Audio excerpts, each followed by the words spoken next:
4 ദിവസത്തെ ഹൈദരാബാദ് യാത്രയുടെ വിശേഷങ്ങളാണ് ഈ വീഡിയോയിൽ പങ്കുവയ്ക്കുന്നത്.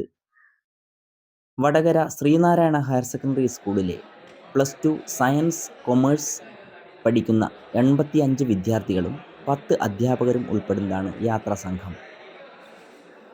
2023 നവംബർ 17-ാം തീയതി ചൊവ്വാഴ്ച രാവിലെ 5 മണിക്ക് ആരംഭിച്ച യാത്ര വൈകിട്ട് 4:30 ബാംഗ്ലൂരിൽ എത്തിച്ചേരുകയും ബാംഗ്ലൂരിൽ നിന്ന് വൈകിട്ട് ട്രെയിൻ മാർഗം ഹൈദരാബാദിലേക്ക് പുറപ്പെടുകയുമാണ് ഉണ്ടായത്.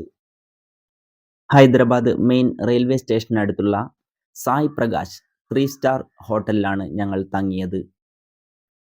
ഞങ്ങളുടെ ഏറ്റവും പ്രധാനപ്പെട്ടതും ആദ്യത്തേതുമായ സന്ദർശന സ്ഥലം മക്ക മസ്ജിദ് ആയിരുന്നു.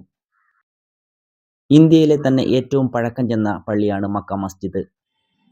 400 വർഷത്തെ പഴക്കം ചരിത്രം പറയുന്നു.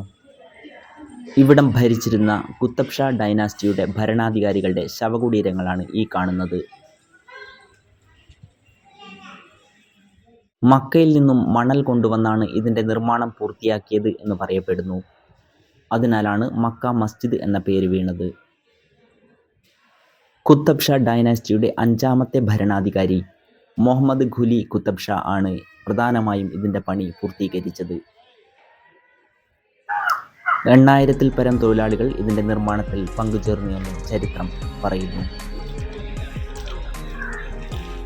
ഒറ്റക്കല്ലിൽ തീർത്ത സ്തംഭങ്ങൾ മസ്ജിദിൻ്റെ പ്രത്യേകതയാണ്. കൂടാതെ അതിമനോഹരമായ കൊത്തുപണികളാൽ സമ്പന്നമാണ് മക്ക മസ്ജിദ്.